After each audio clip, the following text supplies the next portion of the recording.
Hey guys, this is for APUS. I hope you all got the chance to watch. You Are the Greatest Generation. I put out a video about like what my thoughts are, on our current situation and why we should not lose hope, even though things are not looking good right now. You got to stay engaged. You got to vote, encourage other people to vote, go out and demonstrate, support groups that share your values, and keep pushing for things to get better, because if we don't push, they definitely won't.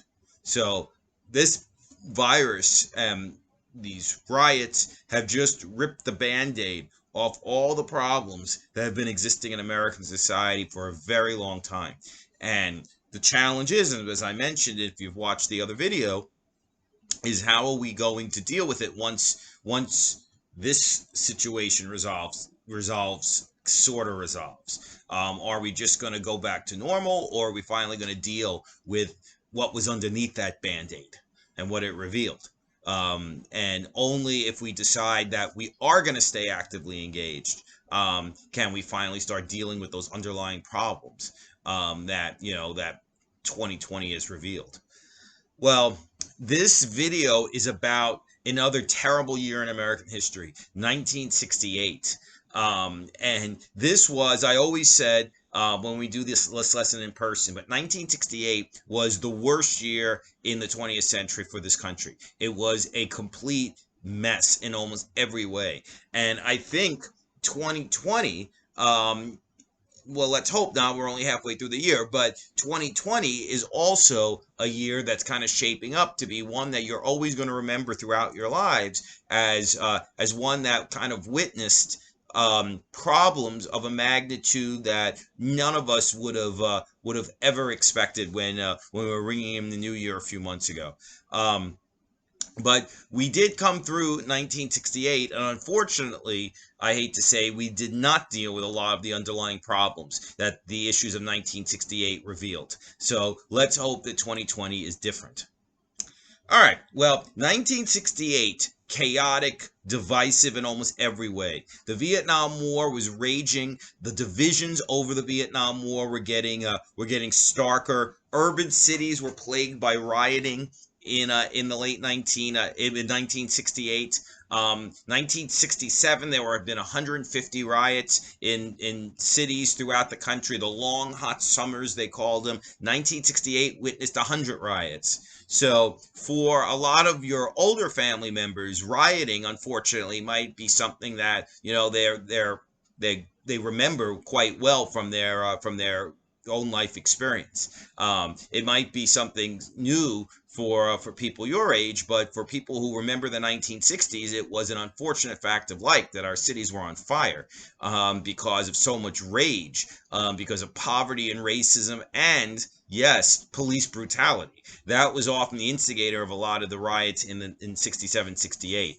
And of course, the year witnessed the assassination of two leaders that represented the hope for the future: Martin Luther King and Robert Kennedy. For a lot of idealistic people, young people, liberal-minded people, they look to these two men as figures who could actually lead us out of a lot of the problems that American society was facing. And the loss of these two men wasn't only tragic on a human level, right? The one was Martin Luther King was 39, Bobby Kennedy was 42. That they lost their lives at such a young age. It wasn't just tragic on that level. It was tragic for our country, because all the promise that these two men represented seemed to have been extinguished with them. Now, the year started with Lyndon Johnson looking toward the 1968 election. He was planning on running again. Remember, his first term had only served 16 months of JFK's terms, and he was elected on his own 64, so he could be elected again in 1968. And the plan was to run for re-election, but he faced deep divisions in the Democratic Party over Vietnam. Now, he was the one waging the Vietnam War, and the people who were the most opposed to the Vietnam War were within his own party. Republicans tended to be much more in support of the war, and Lyndon Johnson faced opposition from a liberal senator from Minnesota named Eugene McCarthy. And Eugene McCarthy had been kind of a low-profile liberal senator from Minnesota. Had a reputation, honestly, as being kind of arrogant and self-righteous. But he put himself out there as a candidate for the Democratic nomination in 1968, challenging Lyndon Johnson. Now, nobody was giving this guy much of a chance, right? You know, he's running against probably the most gifted politician of his era or any era. But so many young people, idealistic young people, college students, volunteered for the Eugene McCarthy campaign. They actually went to go campaign for him in New Hampshire, which is the first in the nation primary. You know, a lot of these kids, a lot of the McCarthy supporters, they were kind of hippie-ish. A lot of them cut their hair, shaved their beards. And you know, in order to look more respectable when they went to go, you know, to go ask voters to cast their ballot for Eugene McCarthy, they called it getting clean for Gene. You know, thinking it would make a better appearance for older people whose doors they're knocking on. Now, Eugene McCarthy, again, not given much of a chance against President Johnson, but January 31st, 1968. We witnessed the Tet Offensive. That's the new year, and the Viet Cong, who remember were the communists who were fighting the South Vietnamese communists. Remember, we were fighting two groups in Vietnam. We were fighting the North Vietnam, which was a communist country, and then we were fighting the Viet Cong, who were a communist group within South Vietnam itself. The Viet Cong launched the Tet Offensive and attacked 100 cities in South Vietnam. They even attacked the American embassy in Saigon, which is the capital of South Vietnam.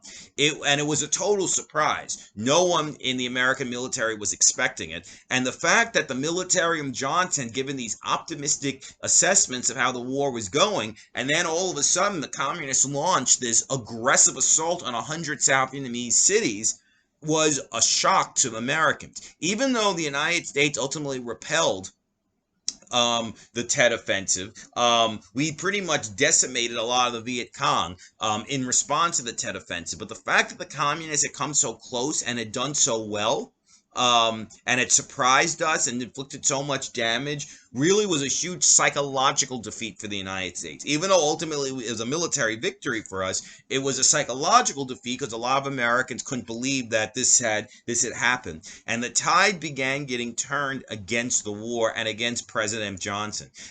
Newspapers began turning against the war. Walter Cronkite, who was the anchor of the CBS News, who they used to call the most respected man in America, he was kind of very straight-laced and very old school journalist. Walter Cronkite actually came out on TV opposing the Vietnam War. And the fact that Walter Cronkite, who is the most respected newsman in America, had come out, and somebody who was, you know, seen as you know, just a down the line news guy, even though a lot of conservatives after this didn't see him that way anymore. But the fact that he had turned against the war really resonated with a lot of Americans too. When they did a poll before the Tet Offensive and they asked people, would you describe yourself as a hawk or a dove? Hawks are people who are, you know, support the war, and a dove is somebody who's for peace. 62% of Americans describe themselves as hawks. 22% of Americans describe themselves as doves before the Tet Offensive. After the Tet Offensive, 41% of Americans describe themselves as hawks. 42% describe themselves as doves. So, people who supported the war went down 20 points. People opposed to the war went up 20 points. So the Tet Offensive really changed things. LBJ tried to change his military strategy. He got rid of his Secretary of Defense. When General Westmoreland, who was the military commander out there in Vietnam, asked for 206,000 more troops, Johnson said no. He drew the line finally, because in 1968 we had 550,000 American troops in Vietnam. But Johnson began suffering politically as a result of really the failure of his Vietnam policy. Eugene McCarthy in the New Hampshire primary won 42% of the vote. Now, people forget Johnson still won the New Hampshire primary. He got 49% of the vote. But the fact that this upstart senator could actually come so close against an incumbent president in his own party's primary really showed that there was blood in the water, so to speak, that he was politically damaged, Johnson. Now, with Eugene McCarthy coming so close to winning, another candidate entered the mix, Robert Kennedy. Now, Robert Kennedy, a lot of McCarthy supporters never forgave Kennedy because they said that, our guy was, he's the one who stuck his neck out. He did so well. And then you come in when it was safer. But Bobby Kennedy was the heir to the whole Kennedy legacy, right? Kennedy had been, Bobby Kennedy was John F. Kennedy's brother. He had been his attorney general, closest confidant and aide during the years of JFK's administration. So it was this feeling of almost a Camelot restoration with Bobby Kennedy's announcing he was going to run for president. He hated Lyndon Johnson for many, many years. He had made an awkward peace with him while he was serving as a senator from New York. From 1965 on, but they still hated each other. And Bobby Kennedy of 1968 was very different than the Bobby Kennedy that a lot of America remember in the beginning of his brother's administration. Bobby Kennedy was a centrist, almost a conservative on a lot of issues. Before the 60s, he had actually worked with Joe McCarthy. He was kind of seen as a real hardliner, no nonsense, tough. So the thing is that after his brother's assassination and after he was elected to the Senate from New York, even though he wasn't from New York, which caused a lot of controversy here when he first announced, he became more and more committed to the fight against poverty and the fight for civil rights. And I'll be honest, I studied Bobby Kennedy's career, and I had always been skeptical of, this conversion, but I've really changed my mind in the past few years. I really believe the conversion was sincere. Bobby Kennedy was a deeply devout Catholic, really the only devout Catholic of all his 8 other siblings. And he internalized a lot of the messages of the Catholic Church in saying that we have to fight against oppression. We have to fight for the rights of everybody. We have to fight against poverty. He went to inner cities, went to poor rural areas, and he saw the desperate poverty that people were living in those areas, and it really began changing him profoundly. So he was a real also, he went out to California and went with Cesar Chavez and saw the conditions that a lot of the Mexican grape migrant workers, the grape pickers, fruit pickers, were having to work in under these grueling conditions with low wages. He worked with them. He's very, very close with that movement. So being, with poor whites in the South, poor blacks in the cities, poor Hispanics in California, really moved him in a much more progressive direction, saying the government has to do a lot more to combat these issues. And also, he strongly opposed the Vietnam War, seeing that the Vietnam War was not working, the draft was unfair. So Bobby Kennedy represented to a lot of people on the more liberal end the hope for the future, right? The fact that, somebody who's actually committed to dealing with these horrible problems that our country as our society was facing. Poverty, discrimination, this endless war in Vietnam. And here was a man who was actually promising to do something about it. And plus, he had the Kennedy name and the Kennedy mystique, which in the 1960s still counted for a lot. Now, March 31st, 1968, Lyndon Johnson shocked everybody, even his own supporters, when he announced that he would not seek the Democratic nomination for president, and dropping out of the race, essentially. Now, and he said, I'm doing this in order to focus on ending the Vietnam War, focus on my duties as president. Now, nobody would expect President Johnson to do something like this. President Johnson was the ultimate political animal, and the idea that he would actually leave the presidency voluntarily was a great shock, and it really was tragic. Really, what happened with Lyndon Johnson. He was the great hero of civil rights, of anti-poverty, right? The Great Society, the war on poverty, the man who really got civil rights through all of the finish line. Really could have had this great record of domestic achievement, rivaling FDR. But he got so consumed in this war and really found no way out of the war. I get, I'm always torn between being sympathetic or not. Part of me is sympathetic because I'm like, he did so many great things in other areas and his administration was so consumed by Vietnam. But also, a little less sympathetic when I think that he was the president. He could have pulled us out of Vietnam, declared one. We next time we win a battle, declare victory and pull out. But he didn't do that. He continued the war, and tens of thousands of Americans died in that war. So that's why a lot of people who were opposed to the war during this era, and is still around, have never forgiven Lyndon Johnson. Remember what the chant of those demonstrators were? Hey, hey, LBJ, how many kids did you kill today? And for a lot of people who came of age during that time, the memory of Johnson aggressively pushing the Vietnam War has never left them, even though historians are now focusing on a lot of the other accomplishments too. Now, on April 4th, 1968, Martin Luther King Jr., the leader of the civil rights movement, was assassinated.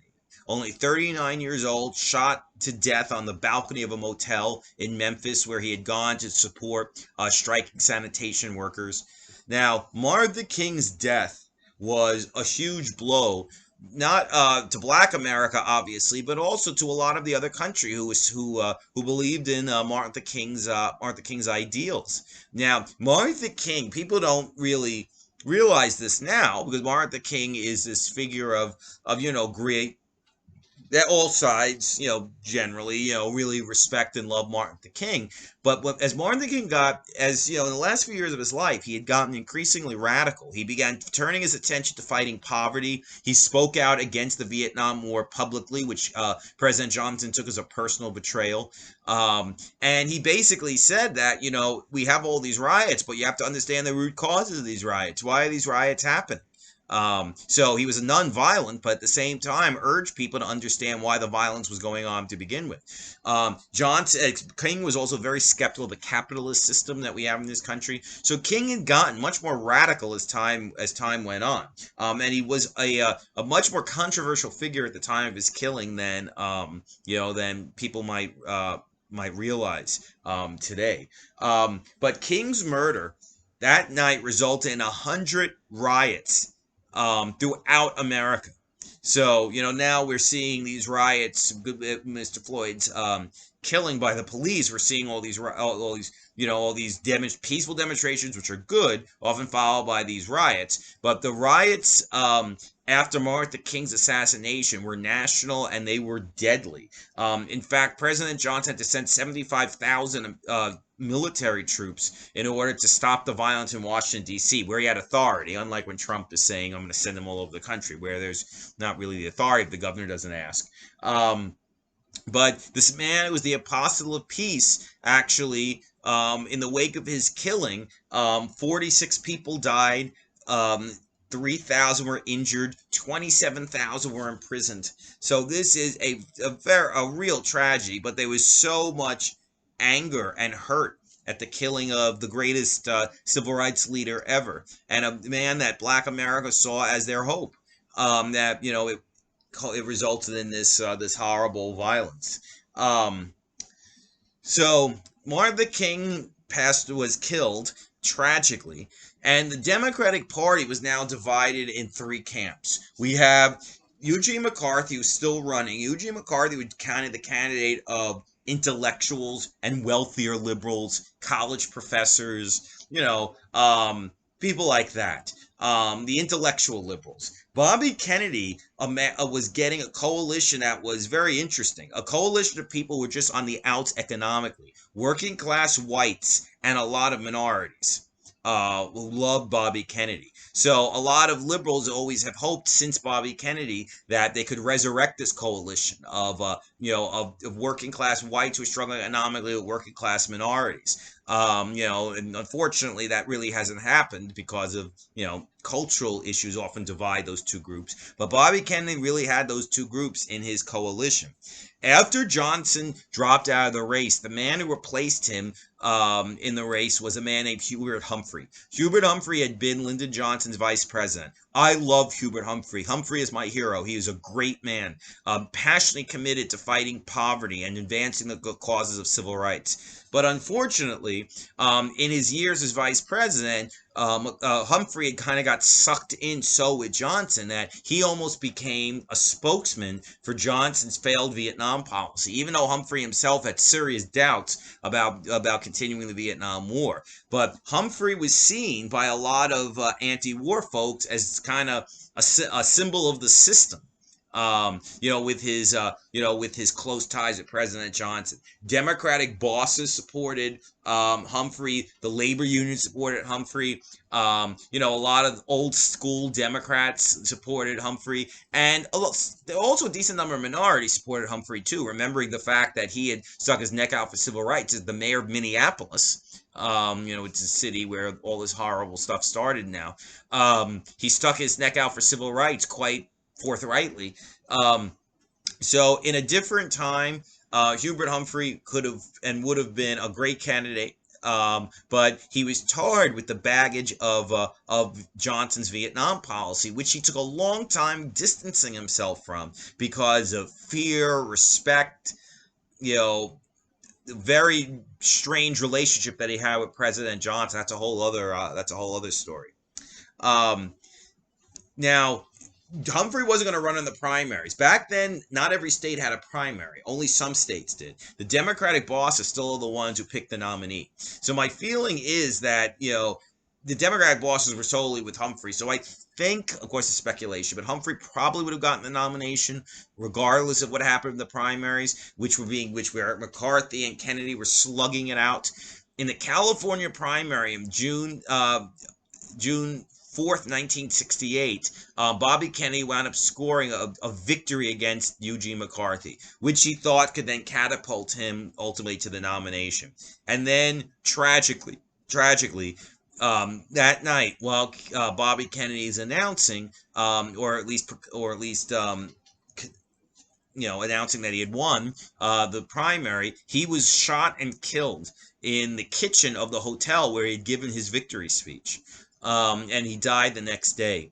A horrible, horrible killing, killed by a man named Sirhan Sirhan, who apparently hated Kennedy because Kennedy had a pro-Israel reputation, which almost every politician did. I don't know why he got obsessed on Kennedy. That's another thing I should say about the Israel thing. Now, a lot of people on the left are very critical of Israel, but back then, liberals were very, very pro-Israel because Israel was seen as a home for the oppressed. So liberals generally were very supportive of Israel then. So Bobby Kennedy was killed, 42 years old, only 5 years after his brother had been assassinated.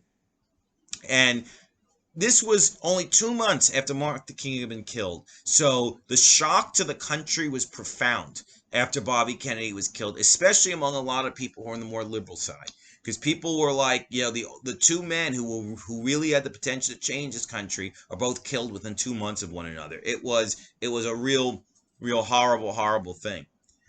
The Republican Party turned to ex-Vice President Richard Nixon. Now, remember, Richard Nixon had been Dwight Eisenhower's VP. He had run against John F. Kennedy in the 1960 election and was defeated. Then ran for governor of California in 1962 and was defeated. And then he moved to New York and became a Wall Street lawyer. And it was seen that Nixon had pretty much left politics. He actually gave, in his concession speech as governor of California, when he lost that race, he said to the press, think how much they're going to be missing because you won't have Nixon to kick around anymore. So the thing is that, Nixon was kind of seen as a has-been and somebody who had left politics, but then he reemerged in 1966 campaigning for Republican congressional candidates and then emerged the front runner for the Republican nomination. And he ran as the center-right candidate. To his left, Nelson Rockefeller, the governor of New York, was running. He was a more liberal Republican running for the nomination. Ronald Reagan, who was the movie actor turned governor of California, who was a hero of the conservative wing, the Goldwater wing of the Republican Party. So Nixon was the center-right candidate and ultimately emerged victorious, winning the nomination in 1968. hoping to redeem what had happened in 1960 when he had lost to Kennedy. Now, Nixon weaponized politically all the stuff going on in the 1960s that really angered a lot of Americans. The urban violence, the riots, the fact that the Supreme Court under Earl Warren had issued very liberal Supreme Court decisions, Brown versus Board of Education, Miranda, which said criminals have to be read, or not, I should say criminals, people arrested have to be read, they're not criminals yet until they're convicted. People arrested have to be read their rights. Everybody has to be granted a lawyer. A series, Gideon versus Wainwright, school prayer was banned by the Warren Court in the 1960s. So the string of liberal decisions by the Supreme Court, which really profoundly changed American life, angered a lot of conservatives. So we have urban violence, we have these liberal court decisions, we have the hippies, which really angered a lot of traditional minded people. Who are these young people with the long hair and the beards and the beads? That really, they angered a lot of conservative minded Americans, and all the demonstrations against the war, because there are a lot of people in America. I know when we think of late 60s, early 70s, we think of, all the hippies. But that was only a part of America. The majority of America did not really like a lot of the change that they were witnessing. They thought things were just getting too crazy and chaotic as a result of all these changes in the 1960s. And Nixon tried to harness the support of those people, who he later called the silent majority. Maybe you don't demonstrate, maybe you don't make a ruckus and a fuss and grow your hair long, but you represent the majority of the country that just wants to live peacefully and live the American way and all of that. So he kind of weaponized a lot of these cultural issues that Republicans really have been doing in presidential elections ever since. So often Republicans, in fact, I'd say more often than not, Republicans, when they win elections, win on those cultural issues more than economic issues. Where voters tend to be a lot more supportive of the Democratic Party. He claimed to have a secret plan to end the Vietnam War. It was such a secret, he didn't even know what it was. And he ultimately emerged with a 30-point lead over over the Democrats. We haven't gotten to the Democratic convention yet. Now, making things even more chaotic and crazy was the fact that George Wallace, the segregationist governor of Alabama, the man who stood in the schoolhouse door blocking black children from entering, the man who said segregation now, segregation tomorrow, and segregation forever, that guy decided he was going to run for president as a third-party candidate, hoping that would split the vote enough and make him the kingmaker when the House of Representatives would have to decide who becomes president, which is what happens if nobody gets a majority in the electoral vote. And Wallace tried to extend his appeal beyond his traditional support in the South, and he tried to appeal to conservative Northerners. And there was a decent amount of conservative Northern support for George Wallace, especially among a lot of people who were really appalled at a lot of the social change going on in America. There were people who were appalled who were with Nixon, but then there were people who were really, really appalled who were with George Wallace. George Wallace had a rally in Madison Square Garden for 20,000 people in October 1968. So the thing is that there was support for him in the North, particularly like in among a lot of urban ethnic voters, Italian voters, Polish voters, and the like. He wasn't as blatantly racist as he had been when during his years as a segregationist governor of Alabama. It was more veiled. He called for law and order in the cities. He said we have to take on the welfare mothers. And used a lot of racially coded language there. Black militants he took on. Always while denying being a racist, saying I just want to stop a lot of this just dysfunction. There was a big recurring theme in Wallace rallies were to be interrupted by hippies, kind of like those Trump rallies were routinely interrupted, and then Trump made a big show out of throwing them out. It was part of the whole show of the Trump rallies. It was a similar thing with George Wallace. Hippies used to come and try to heckle him, and then he used to make a big show out of kicking them out. He told the hippies, "I'll come here, I'll sign your sandal," mocking them. And it became part of the Wallace campaign, this circus-like atmosphere. But running a lot on white rage against a lot of the changes of the 1960s. He also took on who he called the liberal intellectuals and the bureaucrats, all these people in D.C. who think they can tell you how to live. The quote long-haired, pot-smoking, draft evading youth.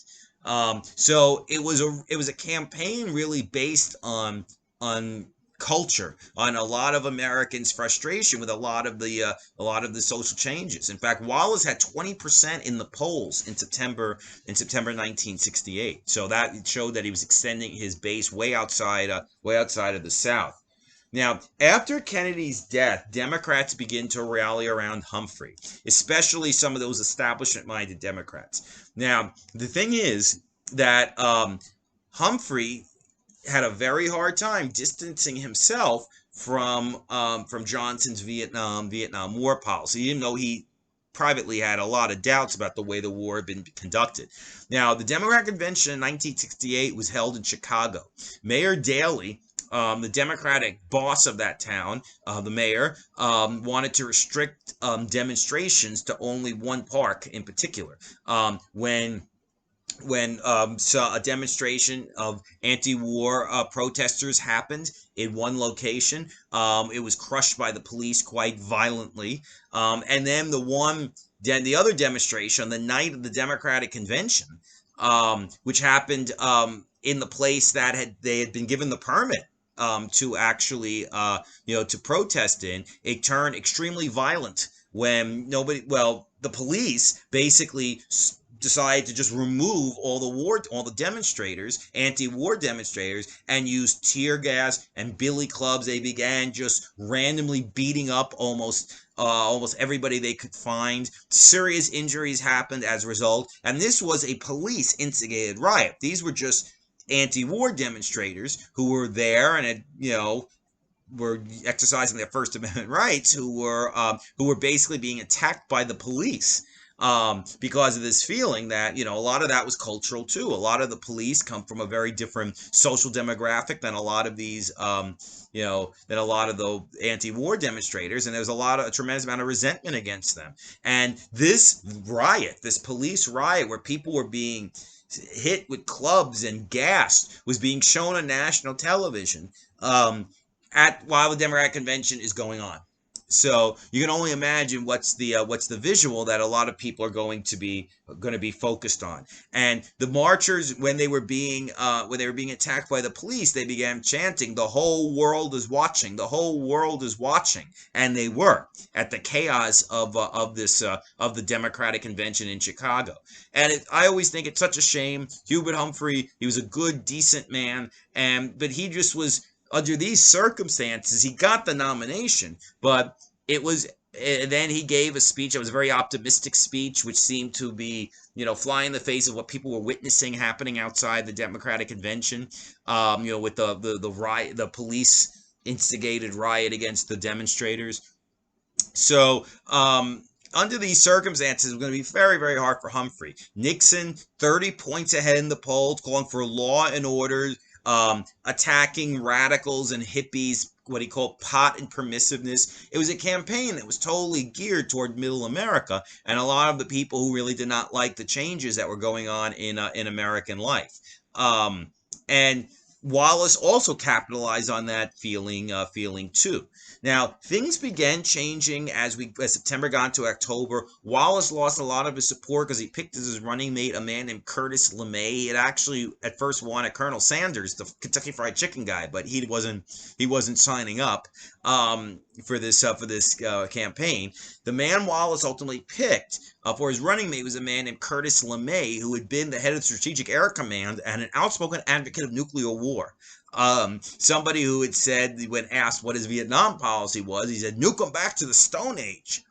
So this kind of extreme person, as his VP candidate, just made Wallace's numbers began tanking.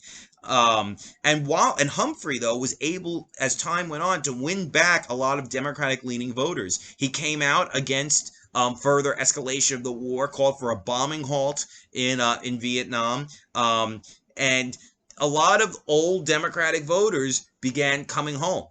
So Humphrey began closing that gap with Richard Nixon, and then something horrendous happened. This has always been speculation, but now it's been accepted by, I think, most. I've read a couple of books about this. The fact that the Nixon campaign got in touch, this Vietnam war peace negotiations were going on at this time, and the Nixon campaign apparently intervened in the probably I don't think apparently they intervened in the peace negotiations, telling the South Vietnamese government, remember the South Vietnamese are our allies, telling the South Vietnamese government, don't make a peace deal with the communists, wait till Nixon gets in and he'll give you a much better deal. And the South Vietnamese ultimately never did come to a peace agreement with the North Vietnamese. Even though they pretty much knew they'd probably get a better deal with Nixon than they would with a Democrat. But to have this confirmed by the Nixon campaign, who used a woman named Anna Chennault, who was a Chinese-American woman who had been married to an American general and an outspoken Republican, and used her as kind of a conduit between the Nixon campaign and the South Vietnamese government. Johnson found out about this, and he said, this is treason. I was tempted to reveal this to the public, but the reason they found out about it was because Johnson had been illegally wiretapping Nixon's plane and phone. So if he announced this, and the question was, well, how'd you find out? And he certainly didn't want to open that can of worms. So people really didn't know about what the Nixon campaign's involvement was in sabotaging these talks. And ultimately, Nixon won a very narrow victory. 43% of the vote to 42% of the vote for Humphrey. Wallace wound up winning 14% of the vote. In the Electoral College, it was 301 for Nixon to 191 for Humphrey to 46 for Wallace. So it was a squeaker, but 43% for Nixon, 40% for Wallace. That means 57% of Americans voted for a conservative, the conservative policies of Nixon and Wallace. So it kind of shows you that the American people were really not behind a lot of this social change. It really scared a lot of them and turned them against the Democratic Party. And the Republican Party, which had been pretty much a party that really did not win elections from the New Deal on, right? Eisenhower was a Republican. He won 2 terms, even though he's kind of above politics in his persona. The Democratic Party had been dominant since 1932. Since FDR. And the Republican victory in 1968 began cracking the New Deal coalition. Not entirely. It wasn't cracked completely, I would say, until 1980 with Ronald Reagan. But the cracks began to show when there were a lot of groups who had always voted Democratic who began moving away from the Democratic Party because they felt the Democratic Party was too soft and the Republican Party would stand for more traditional values and against the social permissiveness of the time. All right, I know this was a very long video. I hope you watch from start to finish, but I think this is very important, a very important year in our country's history, and also that bears eerie parallels to the chaos that we're witnessing this year, which I think 2020 will go down the history books in a lot of the same ways of 1968. All right, so I hope you watch. Remember, watch these from start to finish. And if you haven't watched my video, my thoughts on the current situation, please do that. All right, thinking of all of you. Peace.